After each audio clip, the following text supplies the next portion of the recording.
আমরা আজকে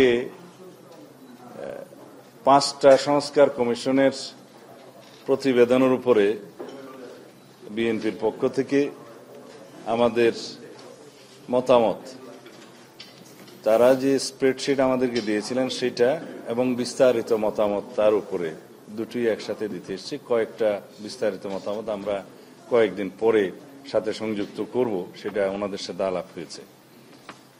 তা আমি যা আমরা মতামত দিয়েছি তার কিছু সারাংশ আপনাদের জন্য উপস্থাপন করতে চাই। যেমন যেগুলো আমরা স্প্রেডশিটে আমাদের মতামত দিয়েছি, মন্তব্যের কলামে দিয়েছি, হা নাতে দিয়েছি, দুদক 1 নম্বরে বলতে চাই, তাদের স্প্রেডশিটে 20টি মতো প্রস্তাবনা ছিল, সুপারিশ ছিল। 20টার মধ্যে আমরা 11টাতে সরাসরি একমত, আর 7টা কি 8টাতে আমরা মন্তব্য সহ নীতিগতভাবে একমত। শুধুমাত্র একটি প্রস্তাবের মধ্যে আমরা ভিন্ন মত পোষণ করেছি মন্তব্য সহ, কারণ ওখানে একটা আইন সংশোধনের বিষয় রয়েছে আয়কর সংক্রান্ত। প্রশাসনের যে সমস্ত প্রস্তাবগুলো আমরা পেয়েছি প্রশাসন সংস্কার কমিশন থেকে, সেখানে আমরা প্রায় অর্ধেক বিষয়ে একমত। 26টার মতো প্রস্তাবনা ওখানে আছে, আর বাকি অর্ধেক বিষয়ে আমাদের মতামত আছে, মন্তব্য আছে। বিস্তারিত আলাপ আলোচনার মধ্য দিয়ে সেগুলো একটা জায়গায় আসা যাবে। তার মধ্যে একটি গুরুত্বপূর্ণ বিষয় হচ্ছে কর্মকর্তাদের, অফিসারদের সচিব পর্যায়ে পদোন্নতির জন্য বিভিন্ন স্টেজ থেকে বিদ্যমান এসএসবি ব্যবস্থা বাতিলের একটা সুপারিশ করা হয়েছে, যার সাথে আমরা একমত নই। তার পরিবর্তে মন্ত্রিপরিষদ কমিটি করার একটা প্রস্তাবনা দেওয়া হয়েছে। আমরা মনে করি তার মধ্য দিয়ে এখানে প্রশাসনে রাজনীতিকরণ হওয়ার সম্ভাবনা আছে, সেই জন্য আমরা এটা দ্বিমত পোষণ করছি। আর একটা বিষয়ে প্রমোশনের ক্ষেত্রে প্রস্তাবনা যেটা দেয়া হয়েছে, সেটা আদালতের একটি রায় আছে, সেই আদালতের রায় বহাল থাকা অবস্থায় ওই বিষয়ে আমরা কোনো মন্তব্য করতে চাইনি। এটা স্ট্যাটাস কো রাখাটাই আমরা বাঞ্ছনীয় মনে করি। বিচার বিভাগের ক্ষেত্রে প্রায় সকল প্রস্তাবের সাথে আমরা একমত। যেহেতু আপনারা জানেন যে আমরা আমাদের 31 দফা প্রস্তাবের মধ্যে বিচার বিভাগের পূর্ণাঙ্গ স্বাধীনতার জন্য অনেকগুলো প্রস্তাব আমরা ওখানে দিয়েছিলাম। তার মধ্যে অধস্তন আদালতের স্বাধীনতা নিশ্চিত করার জন্য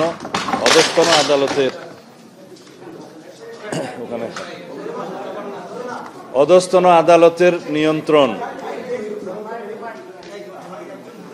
সুপ্রিম কোর্টের হাতে ন্যস্ত করার জন্য কনস্টিটিউশনের আর্টিকেল 116 আমরা পরিবর্তনের, সংশোধনের সুপারিশ করেছিলাম, যাতে করে বর্তমানের যে বিদ্যমান প্রভিশন কনস্টিটিউশন আর্টিকেল, তাতে বলা আছে যে প্রেসিডেন্ট করবেন এটা in consultation with the chief justice. তো এখানে চিফ জাস্টিসকে প্রধান করে আমরা পূর্ণাঙ্গভাবে অধস্তন আদালতের নিয়ন্ত্রণ ক্ষমতা সুপ্রিম কোর্টের হাতে রাখতে চাই, সেটা আমাদের প্রস্তাব। যাতে করে সুপ্রিম কোর্টের আলাদা একটি সেক্রেটারিয়েট হবে, সেই প্রস্তাবের সাথে আমরা একমত। আর্থিক ব্যবস্থাপনার ক্ষেত্রে পরবর্তীতে বাজেট কি হবে না হবে সেটা বিস্তারিত আলোচনার দাবি রাখে, সেটা আমরা মন্তব্য দিয়েছি। এইভাবে সুপ্রিম জুডিশিয়াল কাউন্সিল, আপনারা জানেন এটা অলরেডি 15th অ্যামেন্ডমেন্ট মামলায় হাইকোর্টের রায় এটা বহাল হয়েছে, এবং সুপ্রিম জুডিশিয়াল কাউন্সিলের আদলে আমরা লোয়ার জুডিশিয়ারির জন্য লোয়ার জুডিশিয়াল কাউন্সিল প্রস্তাব করেছি, যাতে একটা অ্যাকাউন্টেবিলিটি থাকে লোয়ার জুডিশিয়ারির। সেটা বিস্তারিত আলোচনা পরে করা যাবে যখন এই স্টেজটা আসবে। কিন্তু এখানে সেক্রেটারিয়েট প্রতিষ্ঠার মধ্য দিয়ে লোয়ার জুডিশিয়ারির অ্যাকাউন্টেবিলিটি কতটুকু নিশ্চিত কিভাবে করা যাবে, সেটা সুপ্রিম কোর্টের বিষয়ে চিফ জাস্টিসের সাথেও আলোচনা করার প্রয়োজন আছে বলে মনে করি।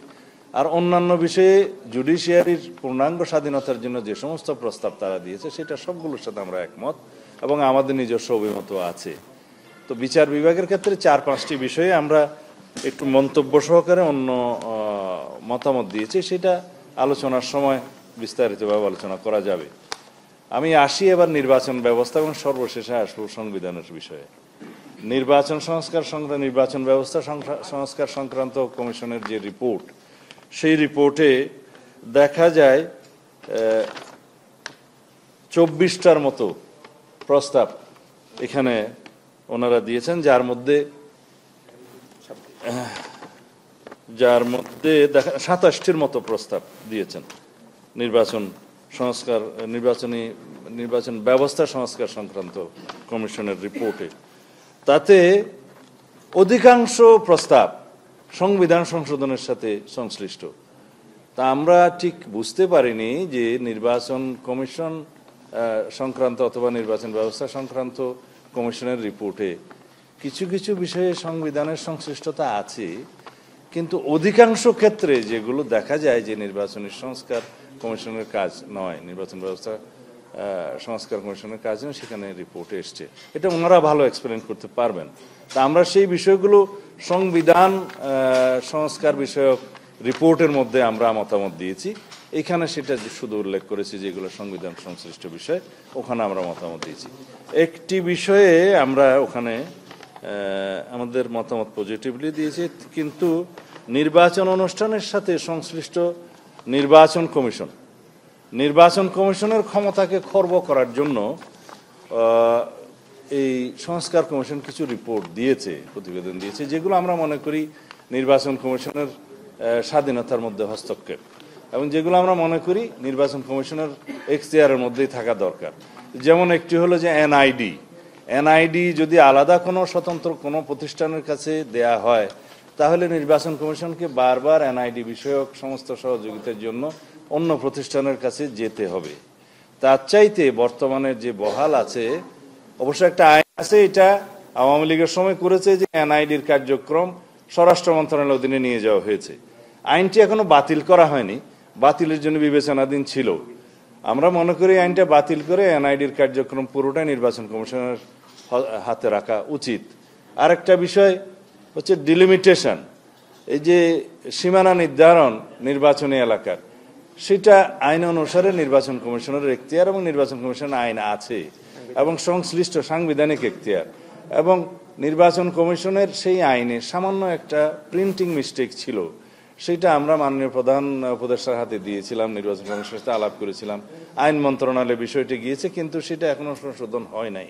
না হওয়ার কারণে নির্বাচন কমিশন এখন ডিলিমিটেশন সংক্রান্ত কোনো শুনানি করতে পারছে না। তার ফলে নির্বাচনের আয়োজনের ক্ষেত্রে কিছুটা জটিলতা সৃষ্টি হতে পারে। আমরা সরকারকে আহ্বান জানাবো যে অর্ডিন্যান্সের মাধ্যমে সেটা সংশোধনীটা দিয়ে নির্বাচন কমিশনের হাতে ডিলিমিটেশনের এখতিয়ারটা রাখা হোক, আলাদা কোনো প্রতিষ্ঠানের হাতে রাখার বিষয়টা আমরা নাকচ করছি। সেটা যদি পরে বিস্তারিত আলোচনা করা যায়, সেটা তখন আমরা বুঝিয়ে বলবো। আর একটা বিষয় হচ্ছে যে নির্বাচন কমিশনকে দায়বদ্ধতার জন্য সংসদীয় স্থায়ী কমিটির কাছে জবাবদিহিতা করতে হবে বলে একটা সুপারিশ এসছে।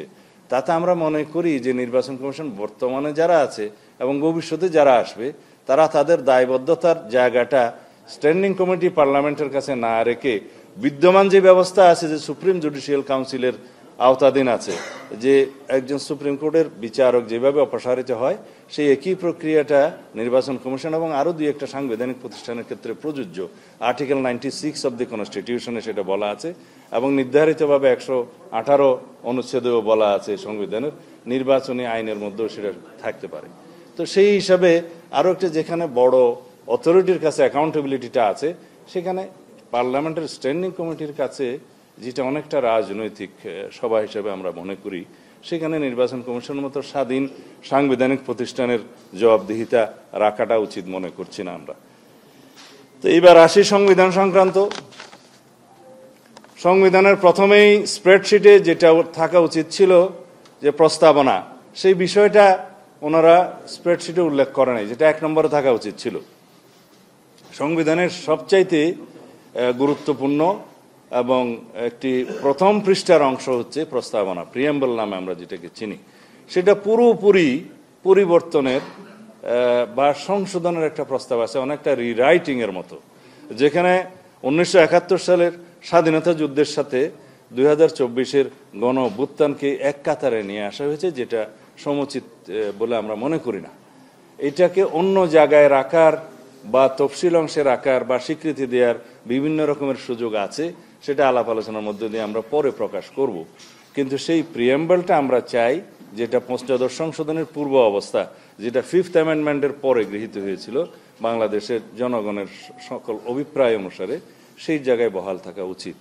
তারপরে ওনারা শুরুই করলেন রিপাবলিক দিয়ে, রাষ্ট্র দিয়ে, রাষ্ট্রের নাম পরিবর্তন দিয়ে, যেটাকে প্রজাতন্ত্র না বলে জনগণতন্ত্র বা নাগরিকতন্ত্র বা পিপলস রিপাবলিক অফ বাংলাদেশের ক্ষেত্রে বাংলায় বলছেন যে জনগণতান্ত্রিক বাংলাদেশ। আর রিপাবলিক শব্দ ইংরেজিতে কি থাকবে, পিপলস রিপাবলিক অফ বাংলাদেশ ইংরেজিতে কি থাকবে, কিন্তু বাংলার মধ্যে ওনারা নাগরিকতন্ত্র এবং জনগণতান্ত্রিক বাংলাদেশ লিখতে চান। সেটার কোনো প্রয়োজন আছে বলে আমরা মনে করি না। দীর্ঘদিনের প্র্যাকটিসের মধ্য দিয়ে বাংলাদেশের মানুষ সেটা মেনে নিয়েছে রাষ্ট্রের নাম। এখন এই বিষয়টা দিয়ে যে আসলে কতটুকু কি অর্জন হবে সেটা প্রশ্নের দাবি রাখে, সেই জন্য আমরা এখানে একমত নই। আর তাছাড়া মৌলিক অধিকার এবং মূলনীতি এরপরে আসে। তো মূলনীতির ক্ষেত্রে ওনারা ব্যাপক পরিবর্তনের একটা প্রস্তাব ওখানে রেখেছেন। তা আমরা প্রস্তাব করেছি যে বর্তমানে সাংবিধানিক যে ধারাগুলো আছে, অনুচ্ছেদগুলো আছে, তার মধ্যে আলাপ আলোচনার ভিত্তিতে বিভিন্ন স্টেক হোল্ডারদের প্রস্তাব অনুসারে এই মূলনীতির মধ্যে যে প্রস্তাবগুলো আছে সেগুলোর হয়তো সংশোধনে আনা যায়, বাট আমরা আমাদের দলের পক্ষ থেকে পূর্ব অবস্থায়, পঞ্চদশ সংশোধনী পূর্ব অবস্থায় বহাল রাখার জন্য আমরা প্রস্তাব করেছি। মূলনীতির পরে আসে মৌলিক অধিকারের বিষয়টি। ওনারা মৌলিক অধিকার এবং স্বাধীনতা নামে আলাদা একটা চ্যাপ্টার সংযুক্ত করার জন্য প্রস্তাব করেছেন, যেটা আসলে অনেকটা আমরা মনে করি যে অভিজ্ঞতা না থাকার কারণে, হয়তো যাদের পার্লামেন্টারি এক্সপিরিয়েন্স বা রাষ্ট্র পরিচালনার অভিজ্ঞতা না থাকার কারণে হয়তো এটা অভিমত আসতে পারে, অনেকে দিয়ে থাকতে পারেন। কারণ হচ্ছে রাষ্ট্রের যেটা মৌলিক অধিকার জনগণের, সেটা এনশিওর করতে হবে রাষ্ট্রকে, নিশ্চয়তা বিধান করতে হবে রাষ্ট্রকে। সেই জন্য মৌলিক অধিকারের বাস্তব সিভিল এবং পলিটিক্যাল রাইটগুলো সীমিত। এরপরে আছে সোশ্যাল, কালচারাল এবং ইকোনমিক রাইটগুলো, সেগুলো রাষ্ট্রের সক্ষমতার উপর ভিত্তি করে গুড গভর্নেন্সের উপরে সবসময় ছেড়ে দিতে হয়, রাষ্ট্রের গভর্নেন্সের উপরে ছেড়ে দিতে হয়। সেই জায়গায় ওনারা জিনিসটা একটু মিলিয়ে ফেলেছেন, অ্যামালগামেট করে ফেলেছেন। সেটা আমরা আশা করি তাদেরকে বোঝাতে সক্ষম হব। এরপরে আসে নির্বাহী বিভাগ, আইন বিভাগ এবং বিচার বিভাগ, তারপরে সাংবিধানিক অন্যান্য প্রতিষ্ঠানগুলো, নির্বাচন কমিশন সহ। তো এখানে নির্বাহী বিভাগ, আইন বিভাগ এবং বিচার বিভাগের মধ্যে ওনারা যে সমস্ত প্রস্তাব নিয়ে এসছেন এবং যেগুলো কমিশনের কথা বলেছেন, specially the national constitutional council গঠন করে কিছু অনির্বাচিত ব্যক্তিদেরকে এবং প্রাতিষ্ঠানিক প্রধানদেরকে এখানে মেম্বার করে যে সমস্ত এখতিয়ার গঠন এবং ধরন এবং কার্যাবলীর কথা প্রস্তাব করা হয়েছে, তাতে করে দেখা যাবে যে রাষ্ট্রে নির্বাচিত জনপ্রতিনিধিদের তেমন আর কোনো গুরুত্ব থাকে না। তাই সেগুলো আমরা বলেছি যে এটা পুনর্বিবেচনা করা যায়, আলাপ আলোচনা করা যায়। রাষ্ট্র নির্বাচিত প্রতিনিধিদের দ্বারা পরিচালিত হবে, এটা হচ্ছে আমাদের সংবিধানের মূল জিষ্ট, আমাদের সংবিধানের মূল চেতনা। তো সেই জায়গায় এটা ক্ষতিগ্রস্ত হবে বলে আমরা মনে করি। আমরা দ্বিকক্ষ বিশিষ্ট পার্লামেন্টের প্রস্তাব তো আগেই আমাদের 31 দফাতে দিয়েছি, সেটা সবাই গ্রহণ করেছে। এটা একটা জাতীয় ঐক্যমত হয়েছে বলে আমার মনে হয়। এই জায়গায় তাদের মধ্যে কত সংখ্যা, সদস্য সংখ্যা থাকবে, আমরা একটা প্রস্তাব পেয়েছি ওনাদের 105, আমরা 100-র মধ্যে সেই প্রস্তাবে আমাদের প্রস্তাব প্রদান করেছি, সেটা একমত। কিন্তু নিয়োগ মনোনয়ন প্রক্রিয়া কিভাবে তারা সিলেক্টেড হবে, সেটা আমরা সমাজের বিভিন্ন শ্রেণী পেশার বিশিষ্ট জন, যারা জ্ঞানী গুণী মানুষ, যাদের রাষ্ট্রীয়ভাবে অবদান আছে, তাদেরকে ওখানে অ্যাকোমোডেট করার জন্য এই বিধানটা আমরা প্রকৃতপক্ষে এনেছিলাম। সেই হিসাবে মনোনয়ন প্রক্রিয়া কি হবে না হবে সেটা পরবর্তীতে আলোচনা করা যায়। এখানে ওনারা যে প্রস্তাব করেছেন তার সাথে আমরা একটু ভিন্ন মত পোষণ করেছি।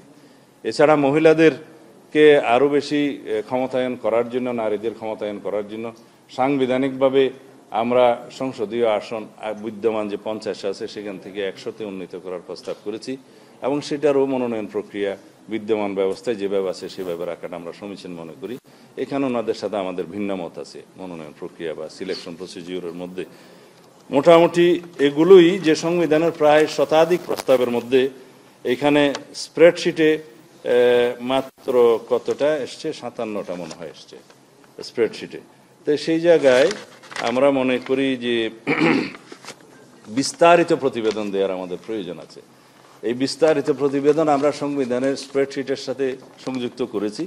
অন্যান্য দুই একটি কমিশন প্রস্তাবের সাথে বিস্তারিত প্রতিবেদন আমরা কয়েকদিন পরে দেব, তাদেরকে জানিয়েছি এই বন্ধের পরে আমরা দেব, যেহেতু এগুলা সবই অত্যন্ত গুরুত্বপূর্ণ ব্যাপার। পুরোপুরি তাদের পুস্তকটাতেই যেখানে সমস্ত সুপারিশ ছড়িয়ে ছিটিয়ে আছে এগুলো এক জায়গায় এনে আমরা বিস্তারিত প্রতিবেদনগুলো দেব। স্প্রেডশিটের যে প্রতিবেদন সেটা খুবই সারাংশ টাইপের, বিভ্রান্তি যাতে না হয় সেই জন্য আমরা এগুলো দেবো। আজকে আমরা সংবিধানের স্প্রেডশিটের সাথে বিস্তারিত প্রতিবেদন সংযুক্ত করেছি, আর দুই একটা কমিশনের স্প্রেডশিটের সাথে বিস্তারিত প্রতিবেদন সংযুক্ত আজকে করতে পারিনি, সেটা কয়েকদিন পরে আমরা দেব, ওনাদেরকে আমরা জানিয়েছি। আমার বক্তব্য আপাতত এখানে শেষ করছি। আপনাদের যদি দুই একটা প্রশ্ন থাকে বলতে পারেন। সবাই বললে তো হবে না, এতক্ষণ তো তাই বললাম, এটা আপনি যোগ করে দেখেন যা যা বললাম।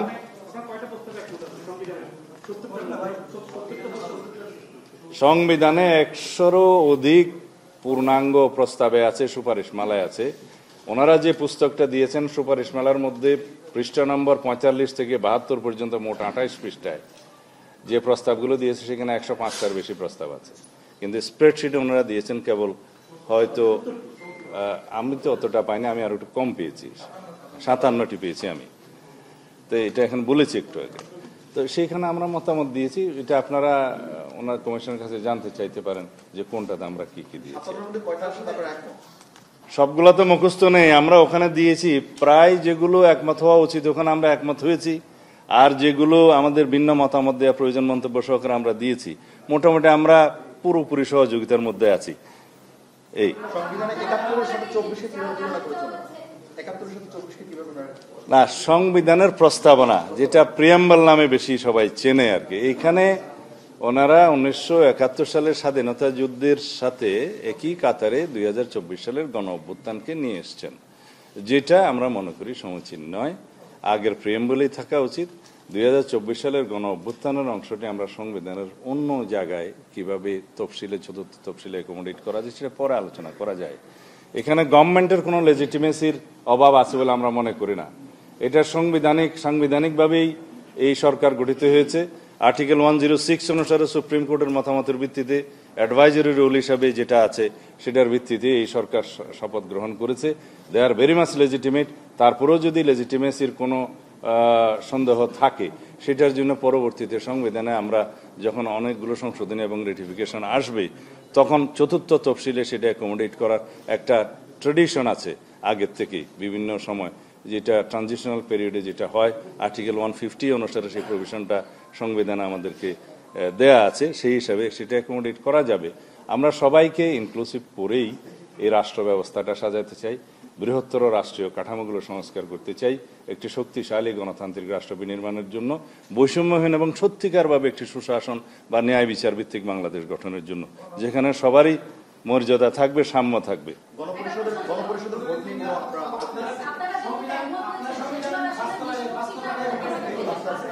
কোনটা বলবো, গণপরিষদ না অন্য?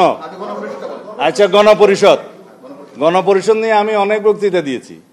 গণপরিষদ হচ্ছে একটা রাষ্ট্র নতুন গঠিত হয়েছে, সেখানে সংবিধান রচনা করা দরকার, সংবিধান নাই, সেই জন্য সমাজের বিভিন্ন শ্রেণী পেশার মানুষকে নিয়ে প্রতিনিধিত্ব আকারে একটা গণপরিষদ গঠন করা হয়।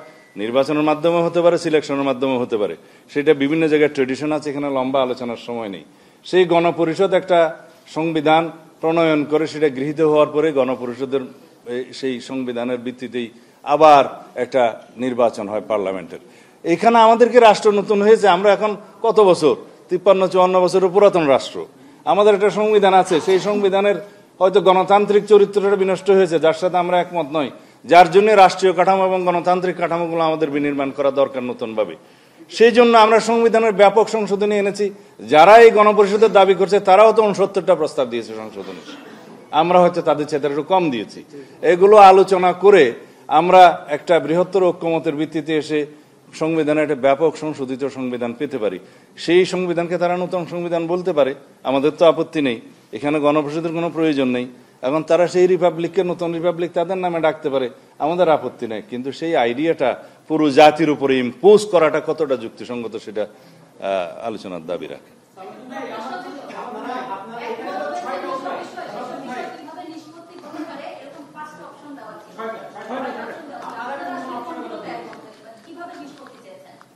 আমাদের গতকালকে একটা প্রেস ব্রিফিং হয়েছে, এখানে তো আপনারা মোটামুটি সবাই ছিলেন। আমরা বলেছি যে অপশনগুলো দেওয়া হয়েছে স্প্রেডশিটে, ইয়েস নো অথবা আংশিক একমত, তারপরে গণভোট, গণপরিষদ, তারপরে গণপরিষদ এবং পার্লামেন্ট একসাথে এটা বাস্তবায়ন করবে কিনা, বাস্তবায়ন অংশ এগুলো দেওয়া হয়েছে। আমাদের এখানে মন্তব্য হলো যে প্রথমে লিডিং কোয়েশ্চেন না করে আমাদেরকে তো অপশন দিতে হবে যে আমরা গণপরিষদে একমত কিনা, তারপরে না গণপরিষদের মাধ্যমে বাস্তবায়নের প্রশ্ন আসবে।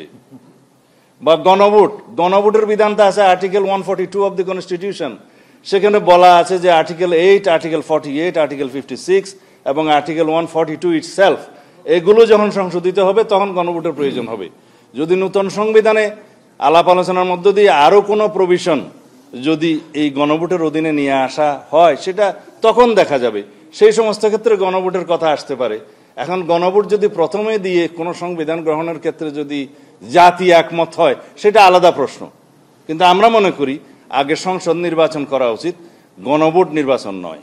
আমরা আগে মনে করি জাতীয় সংসদ নির্বাচনের মধ্য দিয়ে একটি গণতান্ত্রিকভাবে একটি রাজনৈতিক সরকারের প্রতিষ্ঠা হলে সমস্ত আলাপ আলোচনা এবং সমস্ত বিষয়াবলী